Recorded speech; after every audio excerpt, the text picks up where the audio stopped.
మరి పోసాని కృష్ణమురళి గారు ఆపరేషన్ అరుణారెడ్డి అనే మూవీతో అయితే ఇప్పుడు ముందుకు రాబోతున్నారు. సో ఈ నేపథ్యంలో తన మూవీలో ఎవరికైనా ఆహ్వానమే అంటూ కూడా ఆయన ఒక వినతి పత్రం కూడా అందించడం జరిగింది. మరి దీని గురించి డిస్కస్ చేయడానికి మనతో పాటు పొలిటికల్ అనలిస్ట్ శ్రీనివాస్ జొన్నలగడ్డ గారు ఇప్పుడు మనతో ఉన్నారు. నమస్తే సార్. సార్ మరి చూడొచ్చు, మొన్నటి వరకు పోసాని మురళి గారు కృష్ణమురళి గారు అరెస్ట్ అయ్యారు అండ్ అలాగే బెయిల్ మీద బయటకు వచ్చారు. సో ఇప్పుడు చూసుకుంటే కనుక ఆపరేషన్ అరుణారెడ్డి మూవీ తోటి ఆయన ముందుకు వస్తున్నారు. ఏమంటారు సార్, దీని వెనకాల రీజన్ ఏంటంటారు ఆయన మూవీతో? ఏముందండి, స్పై వచ్చింది.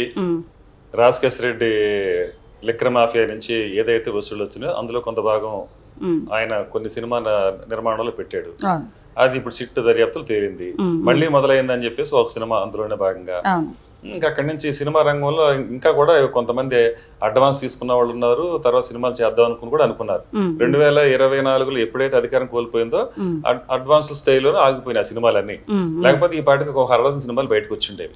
ఎందుకంటే ఆ పరిస్థితిలో ఉన్నారు అంత దూకుడుగా వాళ్ళు. మళ్ళీ మేమే వస్తాము, ఆ తర్వాత ఇంకా మేము ఇంతకంటే ఇంకా అన్న దోచుకుంటాము, తర్వాత దీన్ని ఇంక విపరీతంగా ఎక్కడంటే అక్కడ పెట్టుబడులు పెట్టుకుందాం అని చాలా అనుకున్నారు. ఆ కళలు కన్నారు.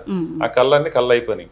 ఇప్పుడు అందులో భాగంగా ఇప్పుడు పోసాని కృష్ణమురళి ఆలస్యంగా వస్తున్నాడు ముందుకి. అంటే అతనికి కొన్ని పెట్టెలు అనమాట అనుకోవాలి. అయితే ఆ పెట్టెలు జాగ్రత్త పెట్టుకుని ఈ రోజున మరి ఇంకో సినిమా తీయడం కోసం అతను ముందుకు వస్తాడు అనుకోవచ్చు. ఎందుకంటే ఇప్పుడు ఎక్కడ చూసినా గానీ ఈ అవినీతి సొమ్ముతోనే వీళ్ళు ఏ పని చేసినా, బయటకు వెళ్ళి పెట్టుబడులు పెట్టినా, షెల్ కంపెనీ పెట్టినా, బయటకు వెళ్ళి ఫుడ్ ప్రాసెసింగ్ అని యూనిట్ అని చెప్పేసి ఎక్కడో ఏకంగా ఆఫ్రికన్ కంట్రీస్కి వెళ్ళిపోయి చెరుడు భాస్కర్ రెడ్డి, మోహిత్ రెడ్డి వాళ్ళు చేస్తున్నారు. ఇలాగ దేశాలుగా దుబాయ్ వెళ్ళి పెట్టుబడులు పెట్టక, అలాగే స్వయంగా జగన్మోహన్ రెడ్డి గారు ఎక్కడో దీవినే కొనేసాడు అంటున్నారు. మరి ఈ సందర్భంగా దోచిన సొమ్ము ఎక్కడో చోట మరి దాచుకోవటమో లేదా పెట్టుబడులు పెట్టుకోవడం చేయాలి కదా. ఆ సందర్భంలో ఏదో 1-6 పెట్లు ఇతనికి కూడా చేయి ఉంటాయి. ఆ పెట్లు పట్టుకుని ఇప్పుడు ఏదో సినిమా అంటే సినిమా అనేది ఇంకా అతనికి ఫ్యాషన్ కాబట్టి, రాజకీయాలు ఫెయిల్ అయిపోయాడు కాబట్టి, అంటే అట్టర్ ఫెయిల్ కాబట్టి. ఎందుకంటే ఇవాళ పోలీసులు పిలిపించి ఆ విధంగా కొన్ని మర్యాదలు కూడా చేశారు. మర్యాదలు చేసిన సందర్భంలో ఆ మర్యాదలు కూడా మరి రేపు పొద్దున్న స్క్రీన్ మీద చూపించుకుంటారేమో. ఏదైనా ఆయన చక్కదిద్దే కార్యక్రమం అయితే చేశారు పోలీసులు, ఆయన సరిదిద్ది ఉంటారు బహుశా. సో ఏదైనా మొత్తానికి ఇవన్నీ అనుభవం తీసుకుని మరి రాబోయే రోజుల్లో ఏదో సినిమా చేయాలి కాబట్టి ఇంకా కూడా ఆయన ఇంకా ఏదో ఒక ఉంది, ఇంకా లోపల నుంచి ఇంకా వైసీపీ తరపున ఏదో మాట్లాడారని ఆలోచన ఉంది అనుకోవాలి. ఆ సందర్భంలోనే కథా స్క్రీన్ పై అంతా కూడా మరి ఇప్పుడు అంటే ఎంతమంది కూడా చెప్పాడు, నాకు స్క్రిప్ట్ అంతా వస్తుంది, ఆ స్క్రిప్ట్ ప్రకారమే ఇదంతా చేసినట్టు పోలీసుల ముందు చెప్పాడు కదా. సో ఇప్పుడు వైసీపీ ఎంటర్టైన్మెంట్స్ మీద వస్తుందంటారా సార్ ఒకవేళ మూవీ తీస్తే? పేర్లు వేరైనా మొత్తానికి స్క్రిప్ట్ అదే ఉంటుంది. ఇప్పుడు ఏదైనా మొత్తానికి మనం ఇన్ని సినిమా అన్ని రకాల అవినీతి కుంభకోణాలు చూసాం. అన్నిటికీ హీరో అలాగే డైరెక్టర్ ఒకడే, నిర్మాతలు ఉండరు. అంటే దోసుకునేదానికి నిర్మాతలు ఏముంటారు అంటే పెట్టుబడి లేని వ్యాపారం. మైనింగ్ చేసుకున్నారు, పెట్టుబడి లేకుండా సంపాదించుకున్నారు, ఇవన్నీ పెట్టుబడి లేని వ్యాపారాలే, కోట్ల కొద్ది కొల్లగొట్టిన అలా కూడా. సో దీన్ని ఎక్కడో చోట బయట పెట్టుకోవాలి కదా ఏదో పని మీద. సో ఇక్కడ అదే విధంగా అందులో ఈ సొమ్ములో భాగంగానే సినిమా తీస్తున్నాడు అని కూడా ప్రజల్లో ఒక ప్రచారం ఉంది. సార్ ఇంకొకటి చూసుకుంటే అంటే రాజకేశ్ రెడ్డి గారు లిక్కర్ స్కామ్ కాకుండా మూవీస్ లో కూడా చూసుకుంటే ఈడీ ఎంటర్టైన్మెంట్స్ మీద మూవీ తీశారు. అందులో బాక్స్ ఆఫీస్ దగ్గర ఫ్లాప్ అయినా కూడా 36 కోట్లు కలెక్షన్ అయిందంటూ కూడా ఆయన చూపించడం జరిగింది. సో ఇప్పుడు ఈయన పోసాని కృష్ణమురళి గారికి ఒక మూవీ తీస్తే ఈ విధంగానే ఉండొచ్చు అంటారా? ఏ రకంగా చూడొచ్చు అంటారా? ఖచ్చితంగా అండి. ఇప్పుడు ఎందుకంటే అక్కడ కూడా ₹1 రాలే, ఏది స్పై మీద కానివ్వండి లేకపోతే మళ్ళీ మొదలైంది కానీ మొత్తం పోయినా కానీ తర్వాత ఓటీటీలోను ఇంకా తర్వాత ఇతరత్ర వాటిల్లో వచ్చి చూపించుకున్నారు. చూపించుకుని ఏదైతే వీళ్ళు పెట్టారో మొత్తం వైట్ చేసేసుకున్నారు. అంటే ఈ దోచిన సొమ్ముని వైట్ చేసేసుకున్నారు. ఇక్కడ కూడా అంతే, ఎక్కడైనా సరే ఇదే కాన్సెప్ట్. ఇప్పుడు రేపు మీరు అన్నట్టు పోసాని కృష్ణమురళి గారి సినిమా కూడా ఒక్క మార్నింగ్ షో కూడా ఆడకపోయినా ఆ తర్వాత ఆ డబ్బులు వైట్ అయిపోతాయి. సో అవి వైట్ చేసుకుని ముందుకు తీసుకెళ్లే కార్యక్రమం అంతే. సార్ ఇంకొకటి అంటే ఆల్రెడీ ఇప్పుడు లిక్కర్ స్కామ్ లో చూసుకుంటే వరుస అరెస్టులు అయితే జరుగుతున్నాయి. అండ్ అలాగే లిక్కర్ స్కామ్ కి సంబంధించిన డబ్బులు రియల్ ఎస్టేట్ సంస్థలకు, గోల్డ్ కంపెనీస్ కి కూడా ఫినాన్స్ కి ఇచ్చారు రాజకేశ్ రెడ్డి గారు అంటూ కూడా వార్తలు వచ్చాయి. సో వాళ్ళు కూడా ఇందులో బయటకు వచ్చే అవకాశం ఉందా? ఒక్కొక్కటి అన్ని బయటకు వస్తాయండి. అంటే ఏ రోజు ఆ రోజు ఒక కొత్త విషయం అయితే బయటపడుతుంది. మీరు గమనించండి, ప్రతిరోజు ఒక ఈవెంట్ అయితే ఒక డైలీ సీరియల్ మాదిరిగా ఏ రోజుకు ఎపిసోడ్ ఆ రోజే వస్తుంది. ఈ నిన్నటి ఎపిసోడ్ ఏంటి 11 కోట్లు ఏదైతే బయటపడింది అది. ఆ 11 కోట్లు కూడా మరి ఎవరైతే వరుణ్ ఉన్నాడో అతను బయట పెట్టాడు దుబాయ్ నుంచి వచ్చి. అతనికి ఏమైందంటే దాక్కుని అక్కడ ఇన్నాళ్ళు గడిపాడు, ఏవి పారిపోయి. ఎప్పుడు పారిపోయాడు? ఆగస్టు వరకు ఇక్కడే ఉన్నాడు. లాస్ట్ ఇయర్ ఆగస్టు 8 వెళ్ళిపోయాడు. లాస్ట్ ఇయర్ ఆగస్ట్ లో ఇతని మీద సిఐడి విచారణ చేసింది. చేస్తే అప్పుడు పెద్దగా భయపడలేదు ఇతను, ఎందుకంటే సిఐడి కదా ఏముంది అనుకుని కామ్గా ఉన్నారు. అప్పటికి ఎవరికి అలజడి లేదు వైసీపీలో ఈ ముఠాలు. తర్వాత ఏం జరిగిందంటే సిట్ ఫిబ్రవరి 5 వేసారు. ఫిబ్రవరి 5 సిట్ వేసారు. మీరు గమనించండి, 8 జంపు. ఎవరు? వరుణ్, పురుషోత్తం వరుణ్.